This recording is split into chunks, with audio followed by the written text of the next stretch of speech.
What happens after death? Could we ever come back? I think there is some likelihood of life after death. The answer may come from children, remembering a life before they were born. Our work provides evidence that we should strongly consider the possibility of reincarnation. Embark on a scientific search for evidence of reincarnation. Listen to the stories of these children who remember a past life.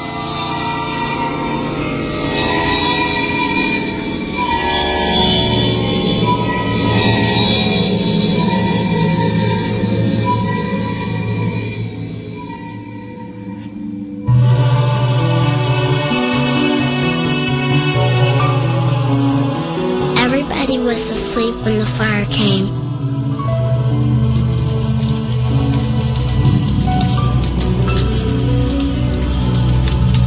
Mommy and Daddy could not get me out.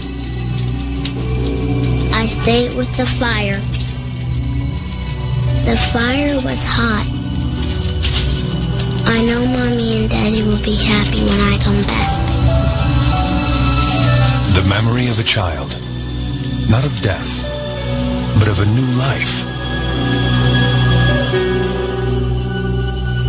Is there life after death? An age-old question. At the University of Virginia in Charlottesville, scientists are investigating claims of reincarnation. For over 40 years, they have tried to explain the accounts of young children who speak of a past life. Stories like the one of this girl, who claims to have drowned and is now reborn. Or this 6-year-old boy, who thinks he used to be a New York policeman killed in the line of duty. Or this boy, who remembers having lived as his own grandfather. There are thousands of stories like this, and Dr. Jim Tucker has gathered many of them. We're investigating cases of very young children who spontaneously begin talking about previous lives. They usually begin between the ages of 2 and 3 and continue until the age of 5 or 6. We're looking at these cases to learn as much as possible about this phenomenon. Jim Tucker is preparing a research trip to meet one of his subjects, a child claiming to remember a past life.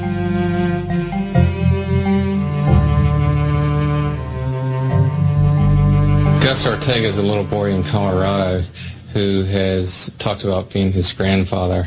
This began when he was 18 months old, and he's made a number of statements that seem quite specific. This one is a stronger case because the child has made some very specific statements that it seems very unlikely he could have heard through normal means. Gus Ortega's case is only one of many. We've been studying these cases for the last 40 years. We've now collected over 2,700 cases like this. These cases have been found all over in Asia, in West Africa. They've been found in South America, in Europe, and the United States, pretty much wherever they've been looked for. The most convincing cases, however, are found on an island south of the Indian subcontinent, in Sri Lanka.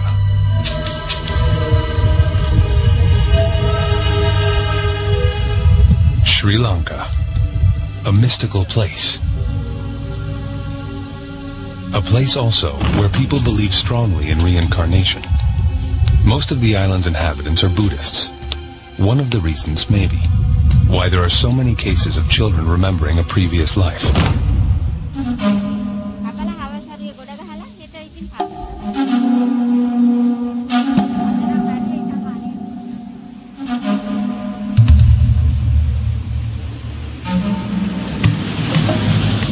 Professor Erlendur Haraldsson of the University of Iceland, on his way to visit his best case. He has spent over a decade studying the possibility of reincarnation on this island. Sri Lanka is a good place to study cases of children who speak about a past life, because here you find a few cases every year. And Haraldsson's cases are more convincing than any American case. The cases in Sri Lanka and in the United States differ in several respects.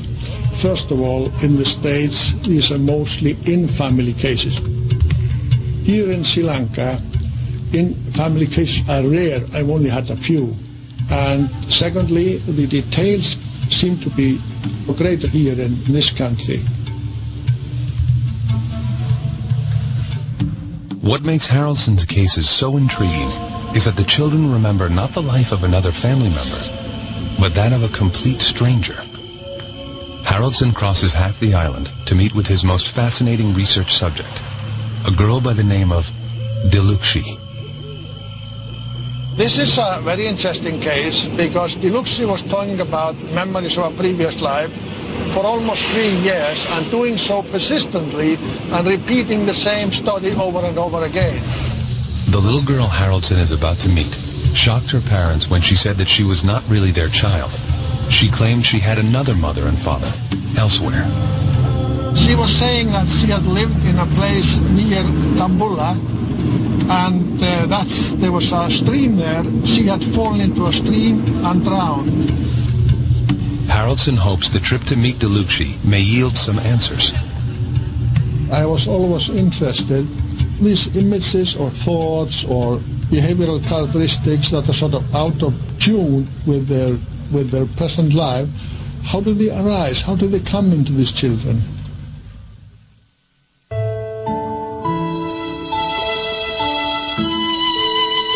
In a place not quite that far away, a hospital in America. An old man is dying.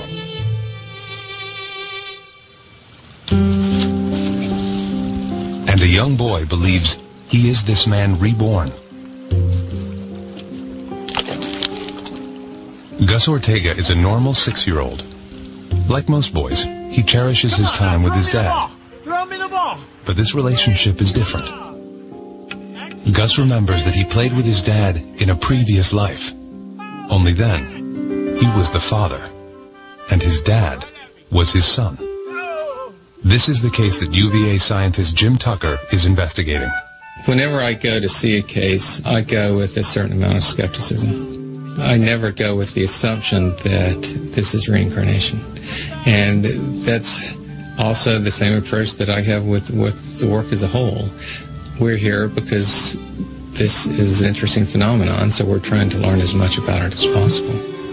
Catch it! Oh, good job! Grandpa Augie died in 1993. His son Ron found him lying on the floor in his home. A stroke. Grandpa Augie died 5 hours later. He was a shopkeeper. He sold everything people wanted to buy, and he loved his family. But he never met his grandson, Gus. Gus was born 1 year after Grandpa Augie's death. One day, when he was just 1.5 years, Gus was alone in his room with his father. Ron came out and told me that he had just finished changing Augie's diaper, and that he looked right up at him and said, "You know, Dad, when I was your age, I used to change your diaper." I was flabbergasted, to be honest with you. I thought it was just kind of strange, especially the choice of words to say that phrase, "when I was your age," for this little 1.5-year-old toddler.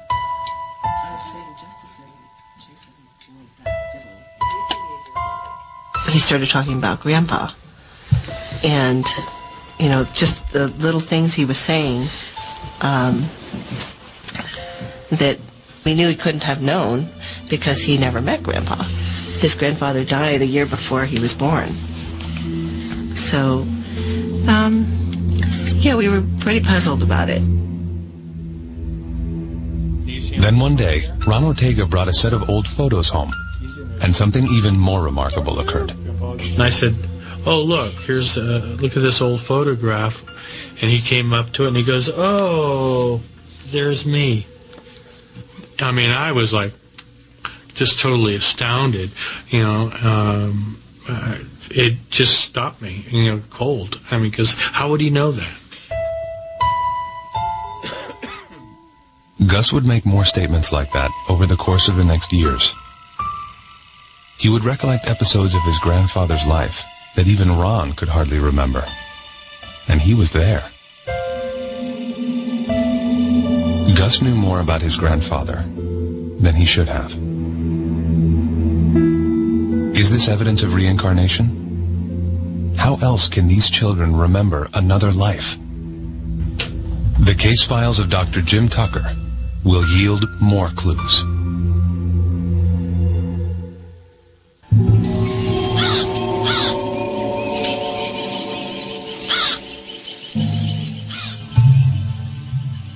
Sri Lanka.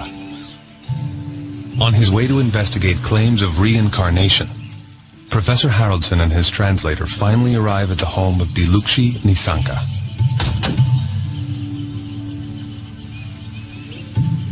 She's the girl who remembers having drowned in a river and is now reborn.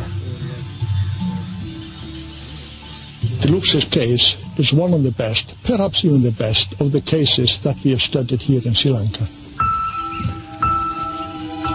Professor Haraldson has conducted 2 major psychological studies concerning children who remember a past life.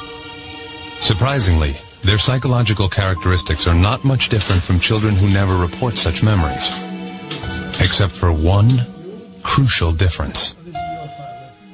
In the studies I have made on the psychological characteristics, you even find that some of these children tend to have what we call a post-traumatic stress disorder.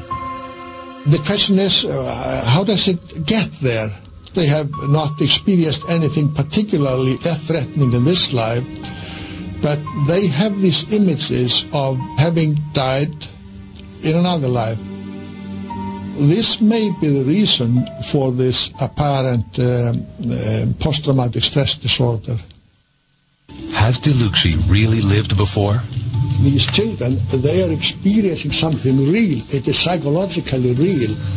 They have these images of what they interpret as of a past life, and some of these are concerned with how they died in the alleged previous life, and that's usually a painful way of death. It's a violent death, unexpected death, sudden death.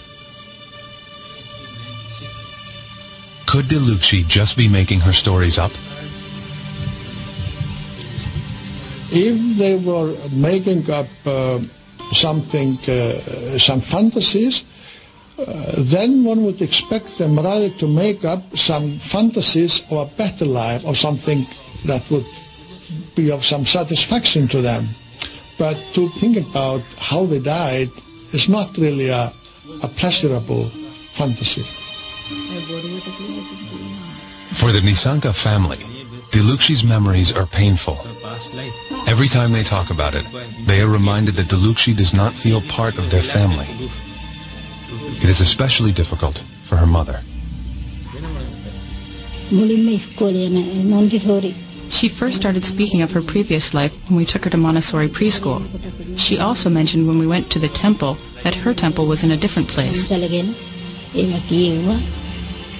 And when we had our meals and went to bed at night, she would again mention her previous life. In fact, I had become so irritated by what she was saying that I beat her once. I felt very bad about all of this. Dilukshi was constantly speaking about her previous family. It felt as if she was condemning me for being a bad mother, for not looking after her properly.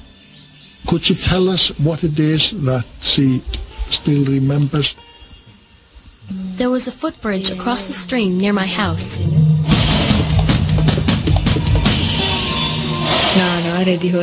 People from the village would walk across the bridge and bathe in the stream. There was a rock near my house where I used to play shop with my friends. I have always felt that I don't belong in my present family. Their furniture and belongings are different from the family I remember. I remembered very clearly the clothes and goods of my previous family. From my earliest memories, I felt like an outsider, and that I must do whatever I could to find my real family. ඉතින් මට ඉතින් හිතන්නවා මේ මගේ අය නෙමෙයි මම මෙහාට ආරම්භලා දීලා වෙන්න ඇති කියලා. Which means these memories are real to Delukshi. The day I died, I went to the stream to swim with a friend of mine.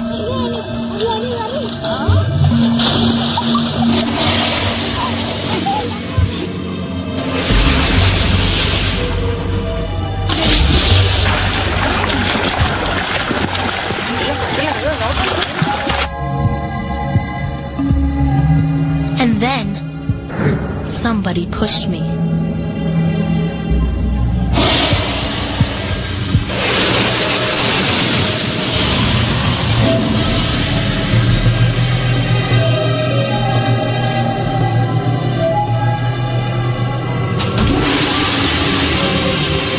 I was in the water when I died. When I was Grandpa Augie, I died in the hospital.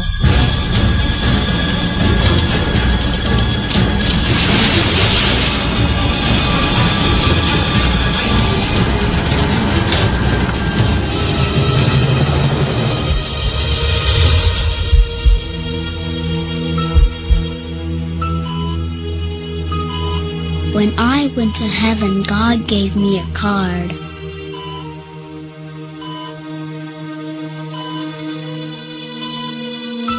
Everybody with a card like that is allowed to come back.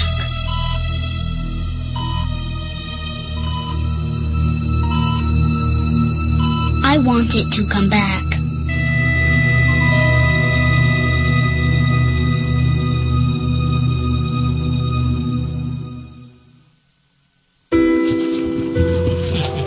The Ortega home in Colorado. Jim Tucker from the University of Virginia cannot just reject what little Gus has to say about a previous life. There are certainly a lot of people who will simply dismiss this work because it disagrees too much with their assumptions about how the world works. But to dismiss something because it disagrees with your assumptions is really not very scientific. So we have this phenomenon, and we have the evidence that it's involved with this phenomenon. So the scientific approach is to explore it and learn all we can about it. The Ortega home in Colorado. Dr. Jim Tucker is interviewing Gus Ortega. Gus claims to have lived before as his grandfather. And how about your grandmother? Yeah. And were you a little boy when you were doing that, or was that when you were big? That was when you were big?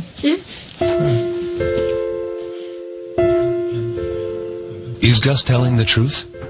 Tucker has no way of knowing. That is why the most crucial information in many cases come from the parents. Jim Tucker interviews Kathy and Ron Ortega. Standard procedure. And when was the next time that he said something that suggested he had information, that he knew things about your dad? Gus said, I had a sister, but she died. She's a fish now. And we said, she's a fish? What do you mean? What happened? And he said, well, some bad guys hurt her. Mm-hmm. And that really made me stop, because I only recently heard the whole facts of this story about my father's sister, and she indeed was murdered, and she was thrown into San Francisco Bay. A family secret. Little Gus could never have heard about this story, because even Ron Ortega did not know about his father's sister. How could his son? I really hadn't thought of reincarnation or even putting that word in connection with what was happening. I wasn't brought up, with learning about reincarnation. I was brought up Southern Baptist, and certainly did not hear about reincarnation. If you had told me that a year ago, yeah, right. You've come back. But, now, Yeah, anything can happen. Yeah, anything. In his hotel room, Jim Tucker reviews his notes. There are many questions, especially when it comes to same family cases, like the Ortegas. Whenever we investigate a case, we certainly have to assess the reliability of the informants. With this same family case, we always have the concern that the family members are grieving for the lost family member and therefore have the wish that the child would be returned. Despite the possible weaknesses with cases like the Ortegas, there are still many questions that nobody seems to have convincing answers to. Whether you accept the idea that this necessarily means reincarnation, which means a soul that moves from one body to the next, that's for each person to decide.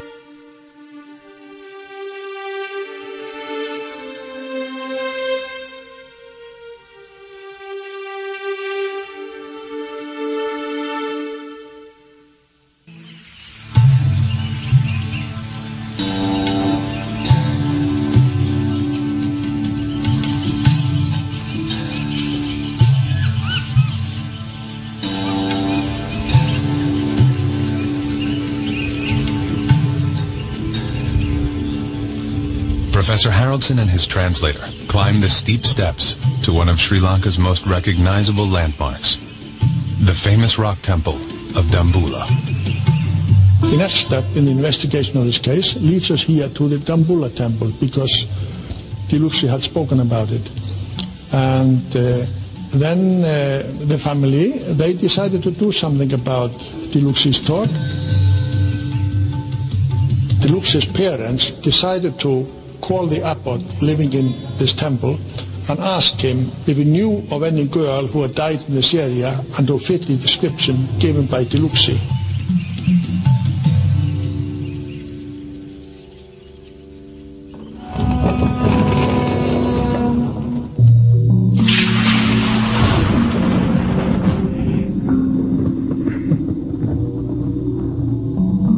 In most of the countries where we find these cases, there is a belief in reincarnation. If a culture principally allows for the concept of rebirth, does that make reports of previous lives more likely? May that be one of the reasons why the best cases can be found in places like Sri Lanka? Here in Sri Lanka, we find most of the cases among Buddhist families. Of course, the majority of the population here is Buddhist, about 2/3. But we also find some cases among Christians, and we even find a few among the Muslims. So the cases in Sri Lanka are found in all the major religious communities. The key to solving Dilukshy's case may very well lie with the abbot of the rock temple. Haraldson and his translator can count on the fact that here, their investigation will be taken seriously, because reincarnation is a common concept for a Buddhist monk. Buddhism teaches us that reincarnation exists. It happens due to the accumulation of good and bad deeds, which we call karma. Our desire to live in this world pulls us into our next birth, and the number of good and bad deeds we have performed determine the circumstances of our next birth.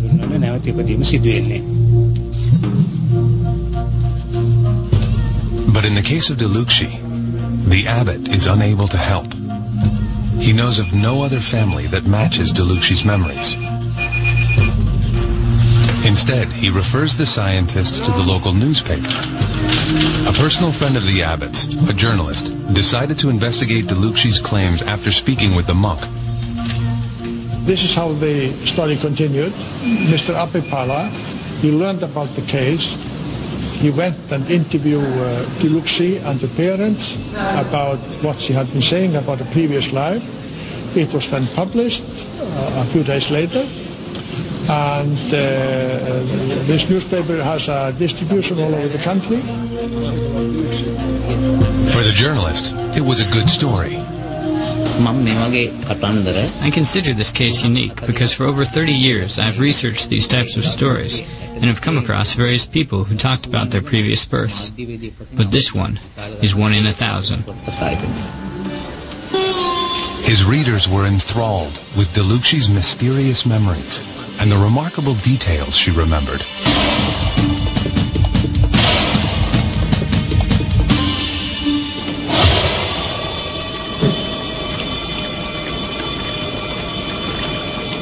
But for now, one question remains unanswered.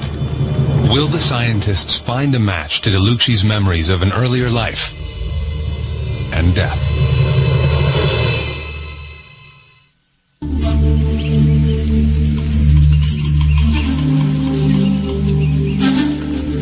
A newspaper journalist had written an article about Delucci's memories of a past life. The article mentioned that the girl thinks she used to live near the Dambula rock temple. Several weeks after the article was published, the mail arrives at the Nisanka home.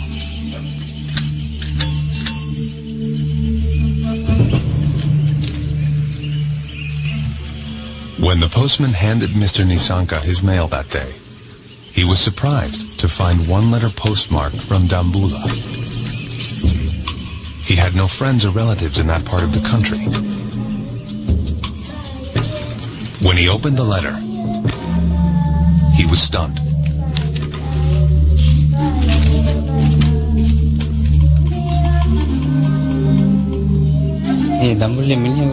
I was very surprised to receive a letter by a Mr. Ranatunga. He lives in Dambula. I was stunned when I read that his little daughter had died just the way Delucci had always talked about. He talked about the river and the footbridge. His little girl was called Shiromi. Shiromi's father confirmed many of Delucci's statements, and he said he would like to meet her.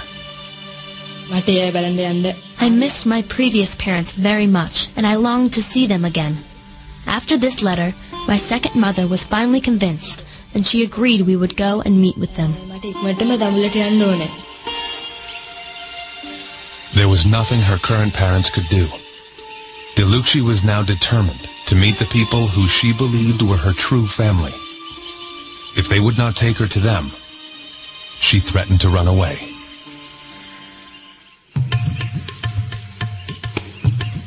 The letter finally convinced Delucci's parents. They were going to take her to the place where she thinks she died. They took Delucci on a 6-hour drive to Dambula. When they came closer to the city, Delucci began to recognize landmarks. She even started to direct the driver toward the house where her previous family lived.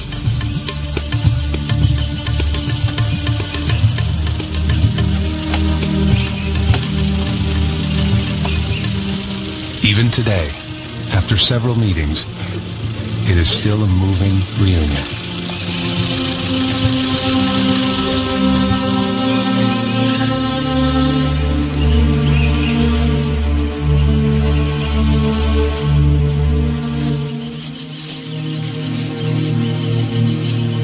For Professor Haraldson, a rare opportunity to witness what could be two lives intersecting.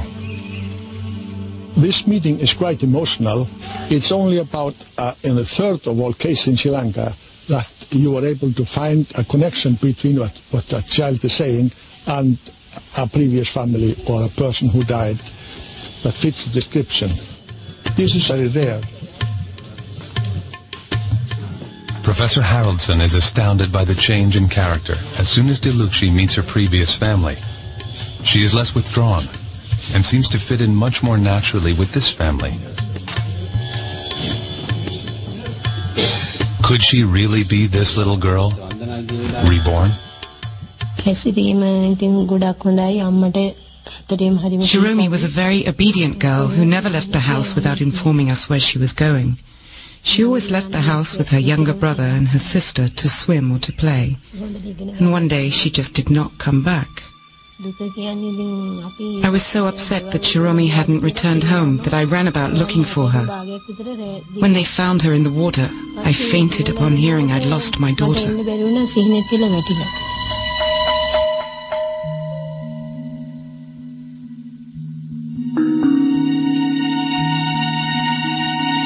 When Deluxi was brought here, she was able to recognize us as her previous parents. She was also able to recognize her old belongings and the neighbors who lived nearby. All of this convinced me she was my child reborn.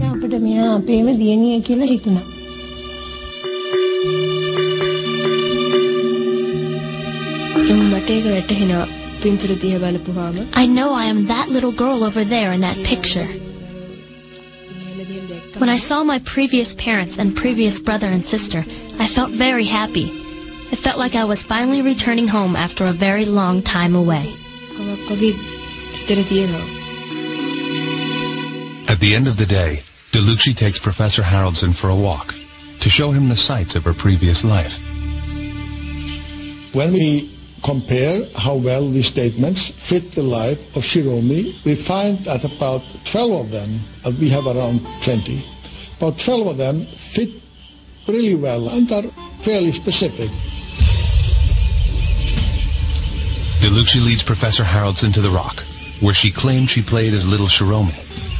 It is a flat rock formation, just as she had described.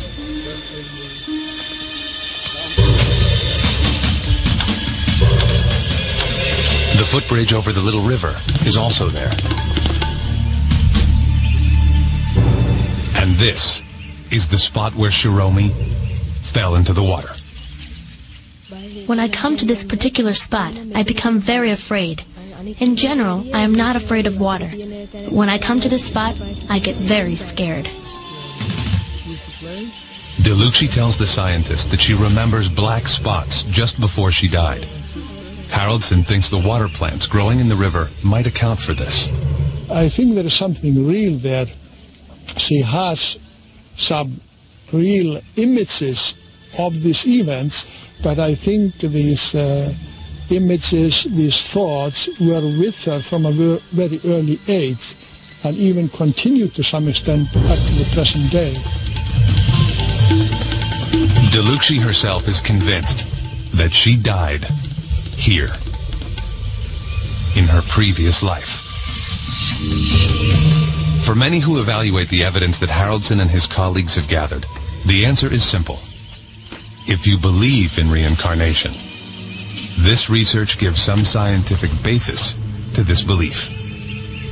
I think there is some likelihood of life after death, and I think that there might be something real in these memories, and that would then support the theory of reincarnation.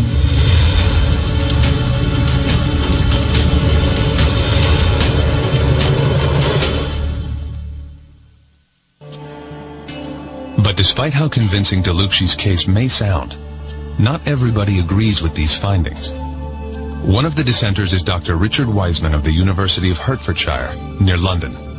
He has taken a long, hard look at the evidence that the reincarnation scientists have compiled. The question is what's going on there?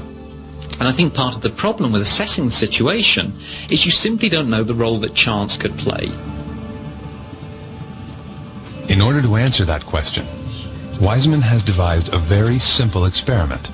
He invited a random selection of children into his institute and asked them the same questions that researchers investigating claims of past lives would ask. The experiment that I carried out was really to test the notion that if you took a child and simply had them make up a story, can you take that information, then go away and compare it to the details of children who unfortunately have actually died and find some kind of match, the type of match that the researchers who are involved in reincarnation claims actually find in their work. More often than not, the children would easily engage Wiseman in a conversation about dying. What my experiment aimed to do was to find out the role that chance plays in claims of reincarnation. Dr. Wiseman videotaped his interviews with the children in order to have a record of their fantasies. After an initial period of shyness, the children opened up and played along with Wiseman's experiment. One of the children I spoke to was Molly, and we asked her just to make up a story. She came up with the idea of another child called Katie, who was also 3. What kind of hair would you have? any colour hair at all? Red. You have red hair. Red hair. Mm. She had blue eyes. She's wearing a pink dress with flowers on it. She ran away. When Katie ran away, Molly. What? When Katie runs away, do good or bad things happen? Has anything bad ever happened to Katie? Bad. Oh, what's bad that's happened? The monsters got Katie. Oh, what were the monsters like? Ugly. They were ugly monsters. What happened? No. What happened to Katie when the monsters got to her? Monsters bit her. They bit her. So what happened to Katie? Died. She died. Oh. That was the story that Molly came up with. Now, what we wanted to know was, of course, if you took that story and you tried to match it against stories where genuine children, unfortunately, had actually died, could you find a match? And what we found was quite remarkable. We looked through the newspaper archives for stories, often very tragic stories, where children have been involved in accidents or have been abducted, been killed, and so on. One particular story matched the imaginary story that Molly had given us. The actual child was 3 years old. The actual child had red hair, blue eyes, a pink dress with flowers on it. The child lived very close to the seaside and enjoyed going to the beach. One day they ran away from the house, unfortunately were abducted and were killed. So out of the 17 facts that Molly gave us, 13 of them were absolutely correct. Now, if Molly was claiming to have lived before, this would be the reincarnation case of the decade. Yeah. This result even spooked Molly's mother, who knew for certain that her daughter had only made up the story. I found that quite shocking. There was actually something that really happened. Because I know even if there's no connection, you sort of instantly feel connected then to something because of, what Molly made up. I instantly sort of felt connected or felt for the parents of that particular child. The notion that we've lived before is obviously very, very radical. And so part of what I was doing was trying to work out how can we assess the validity of the claims for reincarnation. I don't think we're finding out anything about the paranormal. I don't think we're finding out anything about whether or not we actually live in a previous life. We're finding out a great deal about psychology, about the way in which people can fool us and we can fool ourselves.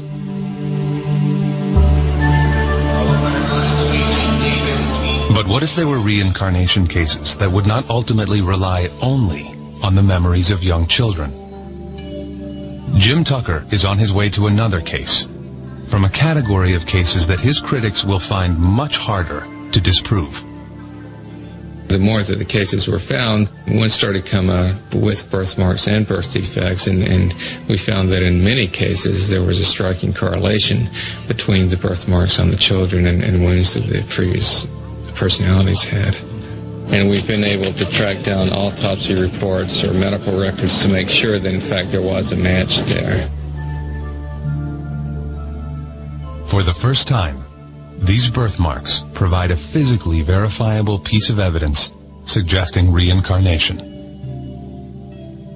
We don't have a lot of American cases that have the birthmarks or birth defects along with the memories. We do have some, but it's unusual, so we certainly like to investigate all those that we can.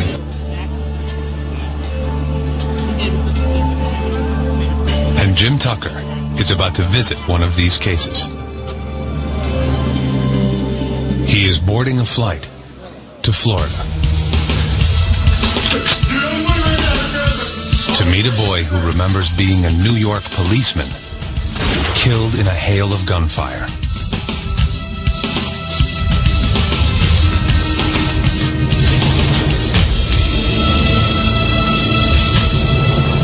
When I was big, I was a police officer.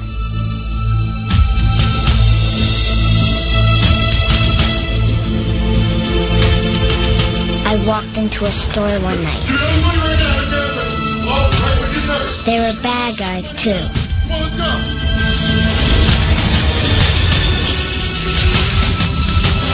They shot me dead. Give me your money now!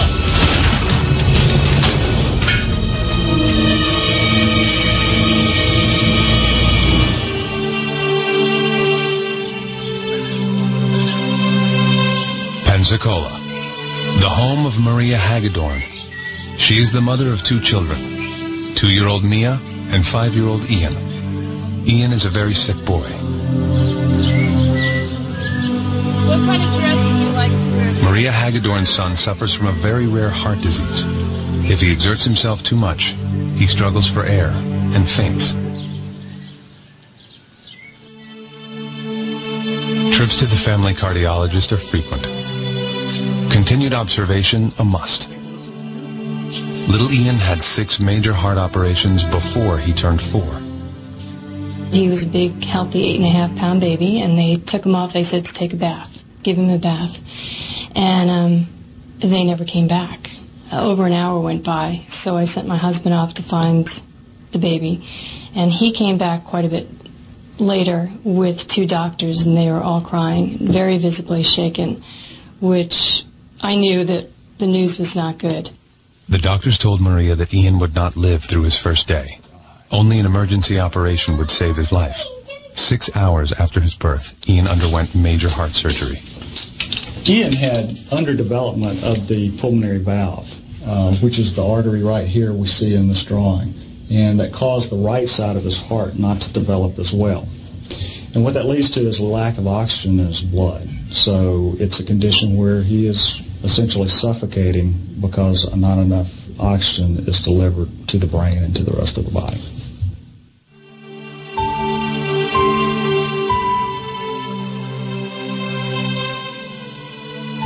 Ian's surgery went well.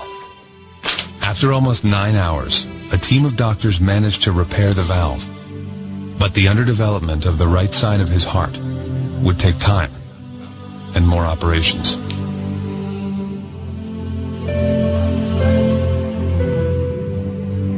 Ian's life is still at risk today.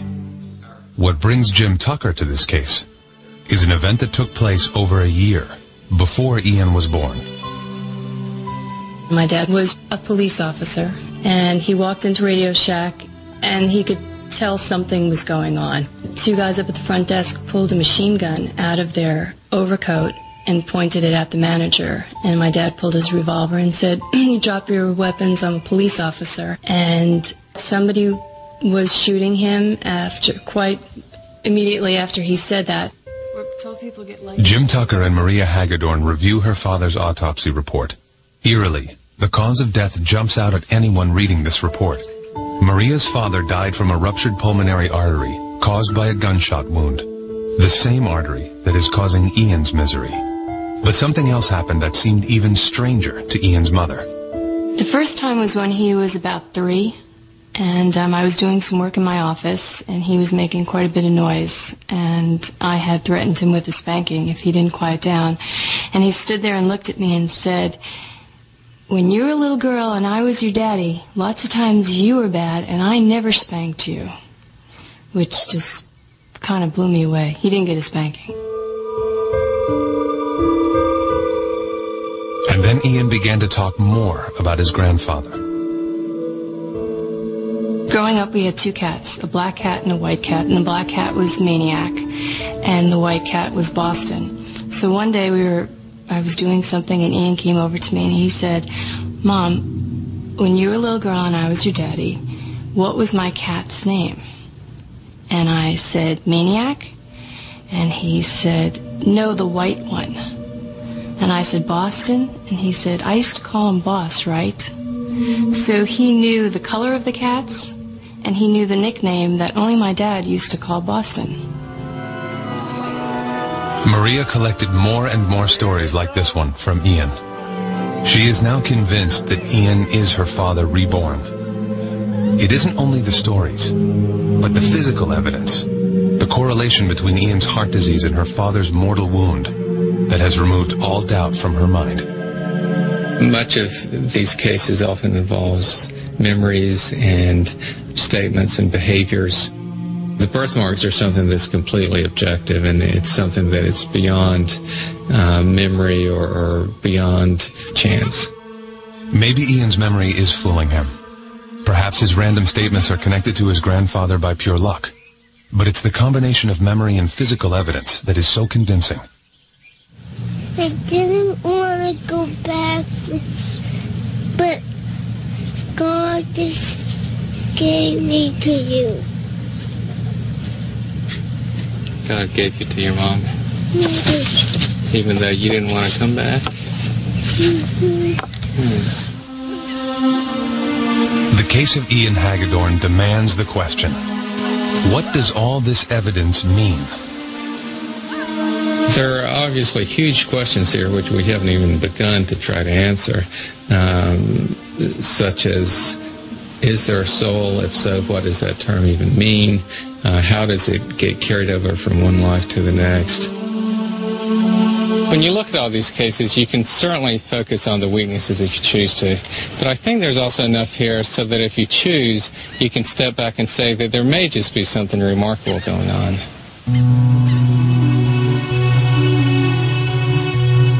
If Dr. Tucker is right, the memories of all these children could mean that death may just be a road to another life.